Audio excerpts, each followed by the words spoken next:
Вы смотрите новости Татарстана. О самых важных новостях этого дня в ближайшие полчаса. Трое молодых людей погибли, еще одна девушка в тяжелом состоянии. ЧП произошло минувшей ночью в одной из квартир авиастроительного района Казани. По данным следствия, двое мужчин и две девушки отмечали годовщину свадьбы в квартире, выпивали.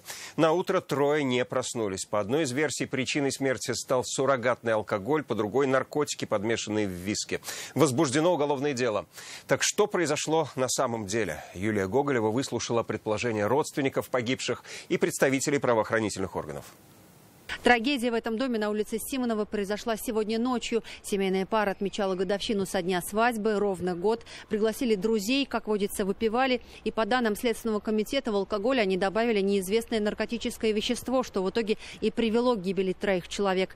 30-летняя женщина выжила. Этим утром ее доставили в 7-ю городскую больницу. Вот та самая квартира на 3-м этаже, в которой все и произошло. С раннего утра здесь работала следственно-оперативная группа, и внутрь никого не пускали. Позже из квартиры вынесли тела троих погибших – Айрата Закирова и двух его гостей. Выжившая супруга хозяина квартиры Регина сейчас в реанимации. Она в сознании и в стабильно тяжелом состоянии. Со слов пациентки, она сегодня проснулась с утра, не смогла разбудить всех тех людей, которые были с ней вместе с вечера, в том числе ее муж, и вызвала скорую помощь. Пациентка поступила с признаками отравления суррогатами алкоголя.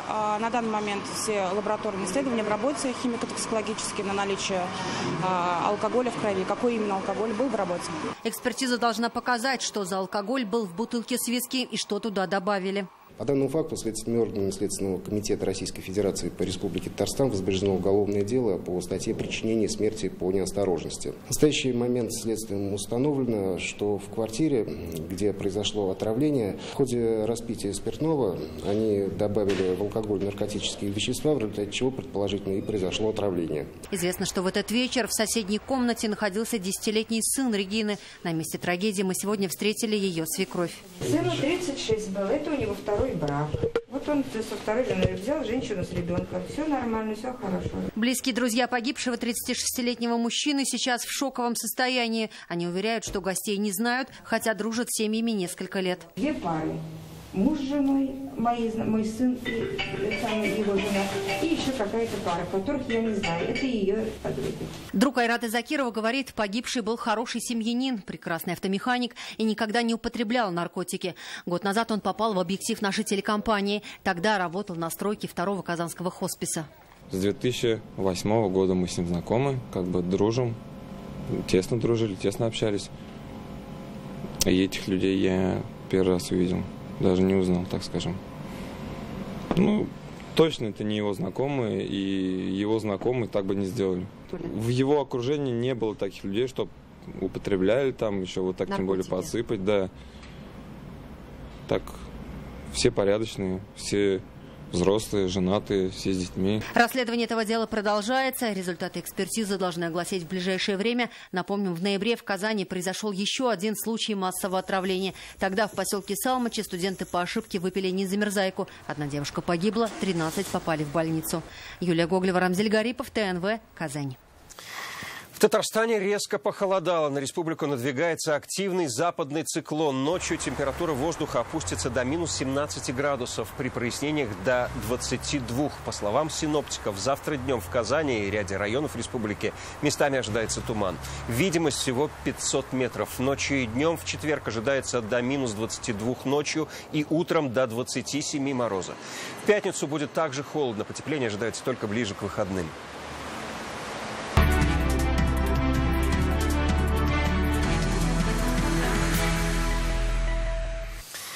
Сегодня Рустам Минниханов находится с рабочим визитом в Санкт-Петербурге, где он встретился с Алексеем Миллером, поблагодарил председателя правления «Газпрома» за сотрудничество и доверительные отношения, которые сложились между республикой и компанией.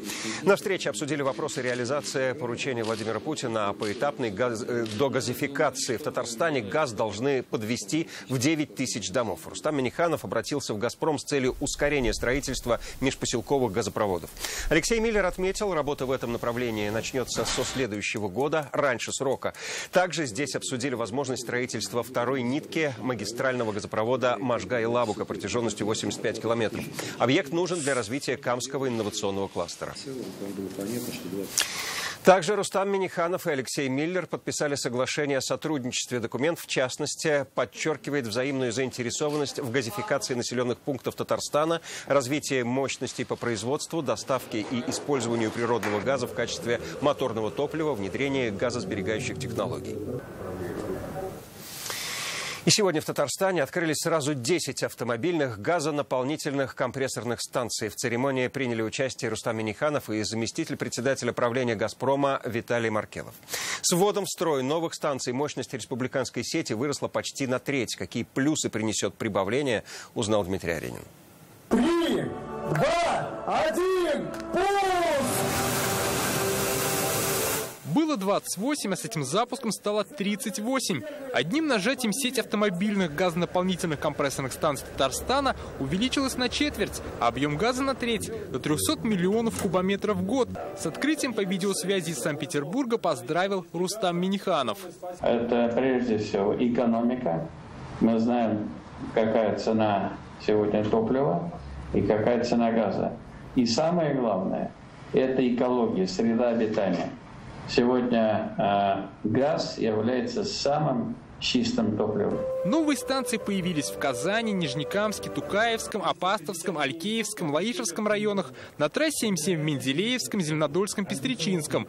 Инвестиции составили 2 миллиарда рублей. Татарстан на сегодняшний день является лидером по части развития рынка газомоторного топлива, развития строительства заправок. В Нижнекамске станция открылась на промзоне. Здесь много предприятий нефтехимического комплекса, большой трафик. Расположение при въезде в город удобно как для бизнеса, так и для самих горожан. Добавочно это экономика и города Нижнекамска, так и создаются рабочие места.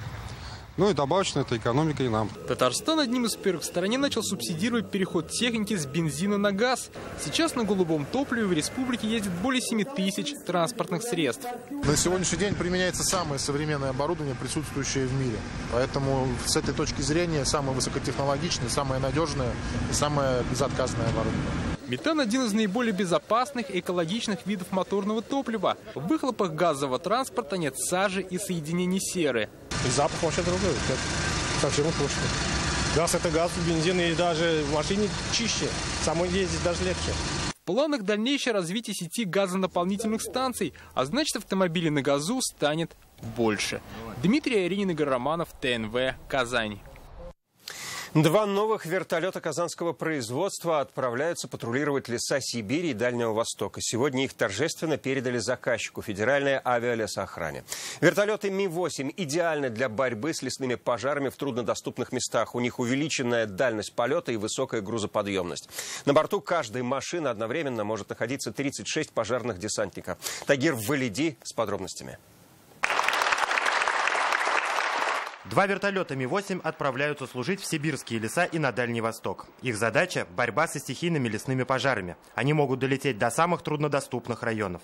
Базироваться они будут у нас в Красноярске, обслуживать будут территории Сибири и Дальнего Востока. Они однозначно будут работать у нас на тушении лесных пожаров, задействоваться на территории Иркутска, Бурятии, Забайкалья, Якутии, Красноярского края. Высокую эффективность Ми-8 уже показали на практике. Михаил Аполлинариев командовал авиазвеном при тушении лесных пожаров в соседней Мариэл. Машины надежные, да, то есть они работают в самых сложных погодных условиях, и высокую температуру, и при сильном задымлении. Чтобы преодолевать дальние расстояния, у этой машины сразу же 4 бака, 2 основных и 2 дополнительных. Общая грузоподъемность вертолета составляет 4 тонны. Кроме того, в кабине вертолета сразу же может перевозиться 36 пожарных десантников. А еще здесь есть специальный мешок, с помощью которого воду из водоемов перемещают в зону лесных пожаров. Еще 4 вертолета будут готовы через полгода, к началу пожароопасного сезона в лесах. Сейчас в цехах идет сборка. Сегодня мы подписали сдачу 2 вертолетов для авиалесохраны. Мы понимаем важность этой программы в целом для Российской Федерации. Мы все видим, начиная уже практически с апреля, чуть ли не до конца года происходят на разных территориях Российской Федерации различные несчастные случаи, связанные с пожарами. Чтобы стимулировать развитие завода, новое руководство начинает с усиления кадровой политики. Главная задача на сегодняшний день – это вернуть веру коллектива, что он может работать, и вернуть славу Казанского вертолетного завода. вернуть тех людей, которые по разным причинам покинули коллектив. Решение генерального директора с 1 декабря повышена заработная плата всему коллективу на 4%. Эти меры позволят расширить объемы производства. А пока Ми-8 прошли тестовые испытания на полигоне и уже готовы к несению службы. Тагир Валиди, Олег Мыльников, ТНВ, Казань. Сегодня в Казани открыли мемориальную доску Героя Советского Союза Михаилу Девитаеву. Ее установили на фасаде речного техникума, ныне Института морского и речного флота. Учебное заведение носит имя Девитаева. Здесь учился наш легендарный земляк и летчик. Файруза Мазитова подробнее. Памятная доска в честь Героя Советского Союза Михаила Девитаева появилась у входа в Институт морского и речного флота. Это важное событие как для студентов вуза, так и для родственников легендарного летчика. Девитаев учился здесь до войны с 1934 по 1937 год. Я думаю, это мероприятие очень значимо в воспитательном процессе, потому что наши студенты, которые сегодня мы воспитываем, обучаем специалистов для водного транспорта, они должны на примере таких людей воспитываться и становиться, и стремиться быть лучшим, хорошим и, конечно, совершать героизм. Героизм Михаила Девитаева – уникальная история. Из фашистского концлагеря он угнал немецкий самолет, ушел от погони и посадил его на родной земле. Так легендарный летчик не только спасся сам и вызволил из плена 9 товарищей, но и доставил в страну ценную информацию о секретных разработках немецких ракет. Эта история вкратце изложена на мемориальной табличке. С инициативой по ее установке выступил Всероссийский фонд Александра Печорского. Наш фонд вообще занимается увековечением памяти военнопленных, и в частности военнопленных, которые совершили такие беспримерные подвиги, как побеги, восстания в концлагерях. Девитаев – это один из ярчайших примеров такого подвига. Сегодня действительно историческое событие, и не только в масштабах города и республики, а в масштабах России. Это важно доносить подвиги наших великих людей до нашей молодежи. На церемонию открытия по состоянию здоровья не смог приехать сын Михаила Петровича Александр. Внучка летчика призналась, это знаковое событие для семьи. Большая честь, большая гордость, что сегодня такое событие значимое для нашего города. Большая благодарность институту за дань памяти. Это всегда очень приятно. О подвиге Михаила Девитаева сняты десятки документальных фильмов. Одна из последних работ – художественная картина «Девитаев» режиссера Тимура Бекмамбетова. Она вышла на экраны в апреле. Съемки прошли в Санкт-Петербурге и в Казани. В сентябре в Оренбурге открыли бюст легендарного летчика. Именно здесь будущий герой Советского Союза окончил авиационное училище. В этом году в Мордовии появился его памятник. В Казани скульптуру планируют установить в следующем году. Файруза Мазитова, Марат Зайдуллин, ТНВ, Казань. Новогодний подарок жителям Высокогорского района. Там сегодня открылась поликлиника Центральной районной больницы. Она будет называться клинико-диагностическим центром, где будут оказывать помощь узкие специалисты. Построена она по программе модернизации первичного звена. В этом году по ней открылись детская поликлиника в Зеленодольске и отделение Мензелинской ЦРБ. Высокогорцев будет обслуживать 17 машин, а поликлиника укомплектована кадрами на 95%. Подробнее Вероника Гайнудинова. Новую поликлинику жители района ждут с 2016 года. Спустя 5 лет под Новый год у них приятное событие. Сегодня очень торжественное событие. Думаю, все сельчане за это открытие очень рады. Новое здание поликлиники теперь в 3 раза больше прежнего. В 3-этажном здании кабинеты с современным оборудованием, женская консультация, стоматология, эндоскопическое и рентгенодиагностическое отделение. Он будет служить людям, народу, который живет в высокой горе. И очень прошу, чтобы то оборудование, которое современнейшее медицинское оборудование, в том числе импортное, закупленное для вас, его с завтрашнего дня начинать использовать под полную нагрузку, чтобы оно не простаивало. Маммограф, аппарат УЗИ, эндоскопическое оборудование. МРТ в районе до этого не было. Жителям приходилось ездить в Казань. При подозрении на ковид томограф позволяет диагностировать поражение легких. Ранее мы работали с обычными рентгенологическими аппаратами. Появление современного компьютерного томографа значительно облегчит наш труд.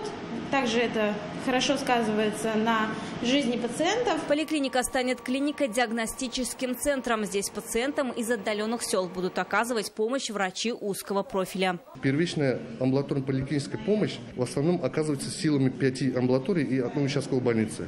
Первую помощь получает там врач-терапевт, минимальные анализы, ЭКГ.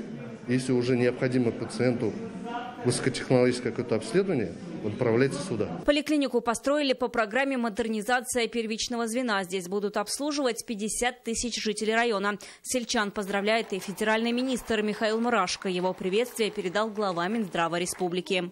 Первичная медико-санитарная помощь является одним из ключевых этапов в системе оказания медицинской помощи.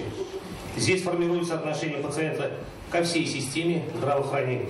Именно к участковым врачам и фельдшерам в первую очередь обращаются люди. Новая поликлиника заработает уже до Нового года. А вот в здании старой, которое находится рядом, будет детская поликлиника. К слову, до этого было лишь отделение. Вероника Гайнудинова, Данил Филатов, ТНВ, Высокогорский район.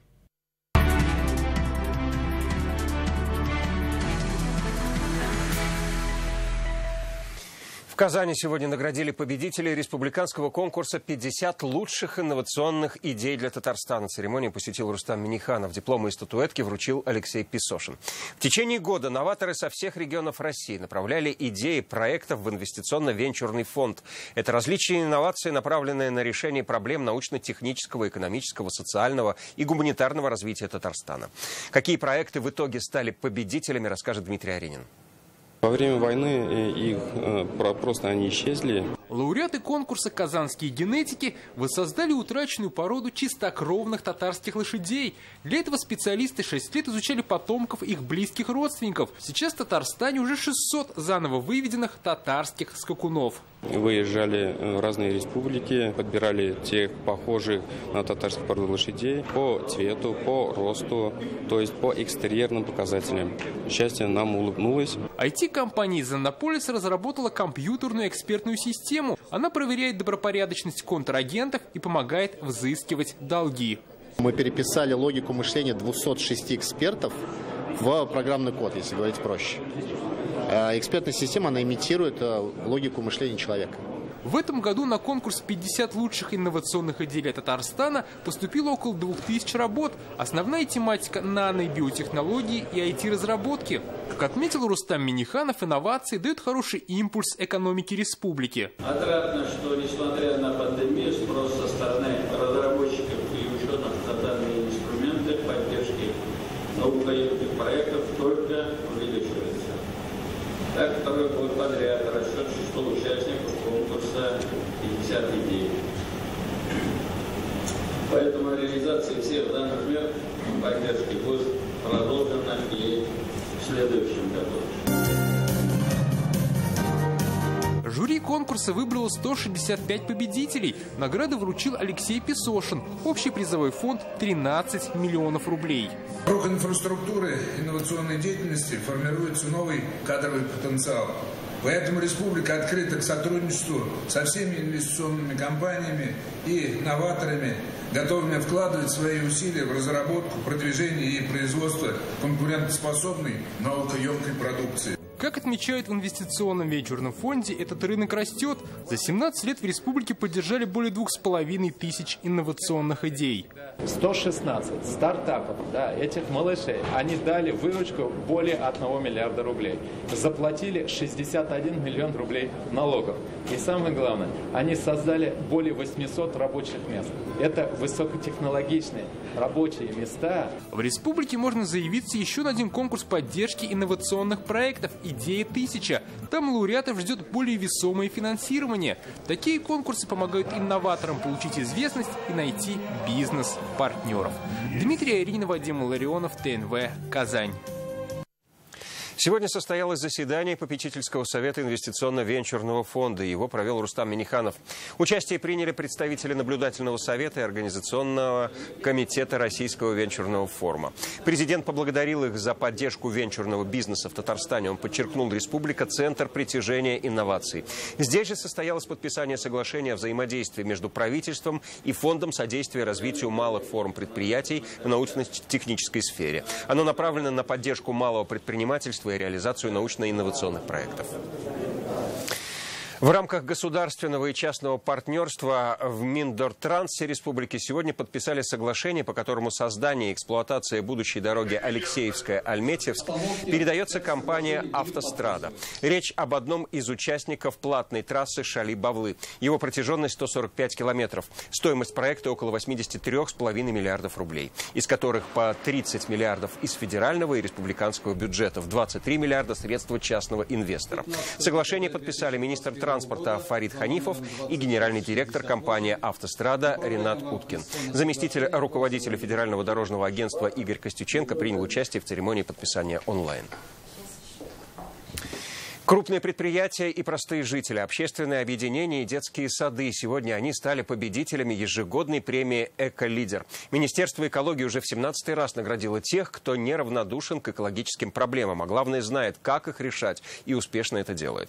Кто и за что получил награды, расскажет Лина Зинатульна.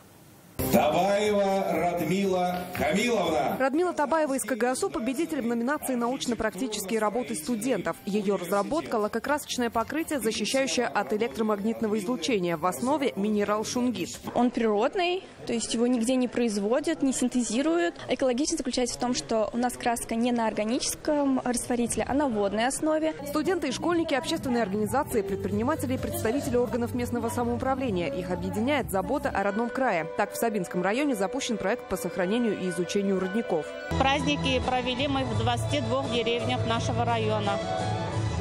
Там были отремонтированы, обновлены все родники, изучены истории, выпущен сборник по истории наших родников. Победитель в этой номинации – акционерное общество «Таиф НК». Первое место в номинации «Нефтяная и газовая промышленность» у компании «Таиф НК». Курс на экологичность. Здесь максимально сократили выбросы и используют избыточный газ во вторичном производстве. Современные очистные сооружения позволили за последние 5 лет сэкономить 10 миллионов кубометров воды из реки Кама. Награда «Эко-лидер» – это заслуга всего коллектива, подчеркивает руководитель «Таиф НК».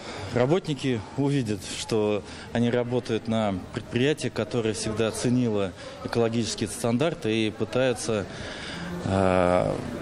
не просто заслужить какие-то награды, а в принципе делом доказать, что экология на первом месте. Особую роль крупных предприятий сегодня отметил и министр экологии республики. Сегодня наши предприятия, такие как ТАИФ и Татнефть, нам в открытом режиме, в режиме онлайн тоже предоставляют все свои данные на наши сервера своих станций. Это говорит на самом деле об открытости, они не боятся, не скрывают свои показатели. Ежегодно Таиф НК разрабатывает план природоохранных мероприятий. В ближайшую пятилетку у компании запланирована реализация 20 масштабных экологических проектов. Абсолютный победитель конкурса «Эко-лидер-2021». Абсолютным же победителем стала Татнефть.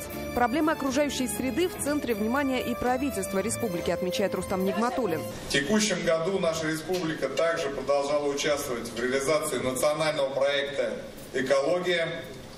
Это и оздоровление Волги, и чистая страна, сохранение уникальных водных объектов, сохранение лесов. Выделены серьезные средства, и мы продолжим участвовать в национальном проекте «Экология». Впервые сегодня подвели итоги и международной премии «Экология. Дело каждого» для детей от 7 до 16 лет. В ней приняли участие все регионы России и еще 27 стран. Ценные подарки сегодня получили 6 татарстанских ребят, их семьи и педагоги. 9500 заявок со всей Российской Федерации. И здесь отрадно, что Республика Татарстан попала в топ-5 регионов по количеству поступивших заявок. 280 заявок. Традиционно наградили и журналистов, освещающих экологические темы. У ТНВ второе место среди телесюжетов. Лучшим материалом на радио стала работа «Болгар радиоса». Лина Зинатульна, Марат Зайдуллин, ТНВ, Казань. В Нижнекамске продолжается строительство нового этиленового комплекса, а также внедряются экологические проекты, направленные на уменьшение выбросов вредных веществ. За 20 лет на предприятии реализовали 4 масштабных экологических программы. Какой результат они дают, показали новому руководству Нижнекамского района. Цель встречи – обмен опытом для совместного и эффективного решения экологических и других вопросов городской среды. Гости побывали на центральной газофракционирующей установке, производствах полистиролов и выпуска каучука, где используется современная установка очистки газа. Вопрос экологии – один из главных приоритетов предприятия. Эта установка нужна для улавливания мелких частиц крошки при осушке каучука. То есть только выделяется пар и все. Крошка остается в отстойниках. Гостям показали завод этилена, где работают экологичные печи пиролиза. В новом комплексе по производству этилена будут применяться современные технологии по защите окружающей среды. Очень важный момент, который я обратил внимание, это те экологические процессы, которые здесь происходят. Все-таки предприятие нацелено на сохранение экологии. Вроде такая высокоопасная зона, и везде организован на самом деле и техника безопасности, и безопасность людей, условия труда людей. Это здорово. Запуск комплекса позволит снизить экспорт нефтегазохимического сырья и повысит экономическую стабильность предприятия. А это рост отчислений в бюджеты всех уровней. Для многих из тех коллег, которые сегодня побывали на предприятии, это первый вообще визит на наши главные градообразующие предприятия. И когда у тебя есть возможность самому лично посмотреть вот на эту всю мощь, на вот это производство, ты, конечно, по-другому уже начинаешь воспринимать. Сегодня руководство города увидело, как модернизируется производство, внедряются экологические технологии и как идет строительство нового этиленового комплекса, чтобы в дальнейшем объединить усилия в решении общих вопросов, направленных на развитие Нижнекамского муниципального района. Детей на новогодние елки и утренники сможет сопроводить один родитель с QR-кодом. Тех, у кого медотвод или незавершенный курс вакцинации, на праздник не допустят. Дети с 7 лет обязательно должны быть в маске. Об этом сообщила главный санитарный врач Марина Потяшина. По всей республике планируется проведение более 3000 новогодних представлений, мастер-классов и зимних забав. Театры будут заполнены наполовину, в случае полной вакцинации персонала на 70%. Кафе и рестораны в новогоднюю ночь будут работать до 3 утра. Уже на этой неделе начнут работать пришкольные лагеря. В 11 районах откроются загородные лагеря, где отдохнут почти 4500 детей. Рассадка детей, соответственно, через кресло. Ну и обязательно, на это я тоже делаю отдельный акцент, это обработка всех поверхностей, это мытье поверхностей, дверных ручек, кресел, поручней кресла. Между представлениями используют дезинфицирующие средства. Кроме этого, обязательно проветривание и использование бактерицидных облучателей в зоне представления. Это между перерывами. Республиканская президентская елка. В этом году елка пройдет в баскет-холле, пройдет в 2 мероприятия. Количественных характеристик 2 сделано опять-таки по рекомендации Роспотребнадзора республики. Соответственно, дети приезжают с муниципалитетов. Главное, что от всех нас, всех жителей Республики Татарстан в Новый год ожидается, это, конечно, чтобы все эти праздники прошли для нас максимально безопасно. Выпуск на этом завершается. Читайте и смотрите нас также на наших ресурсах в интернете. Всего вам доброго. До встречи.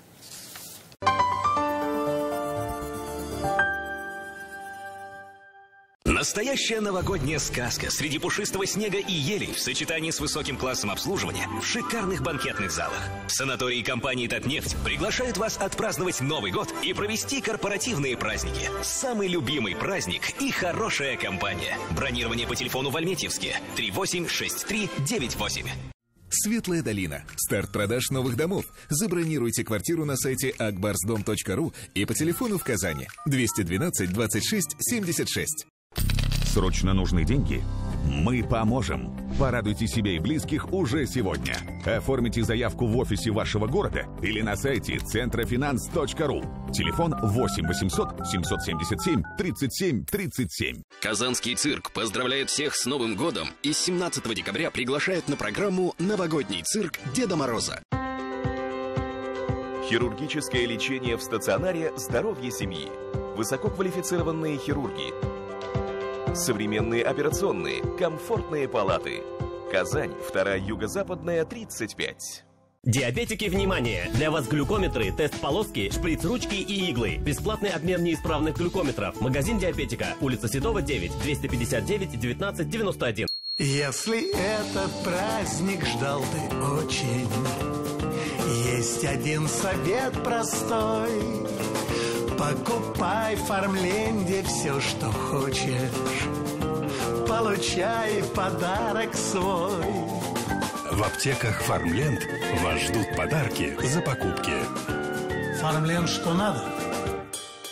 Я для настроения выпью лимонада. В нем есть чудо-пузырьки, мне того и надо. Сок сады Придонья 2 литра 92,99. Вода Боржоми 1 литр 89 рублей 99 копеек. Находка. Срок акции по 31 декабря 2021 года. Подробности у продавцов. С 14 по 25 декабря на втором этаже ДК «Химиков» распродажа индийских товаров.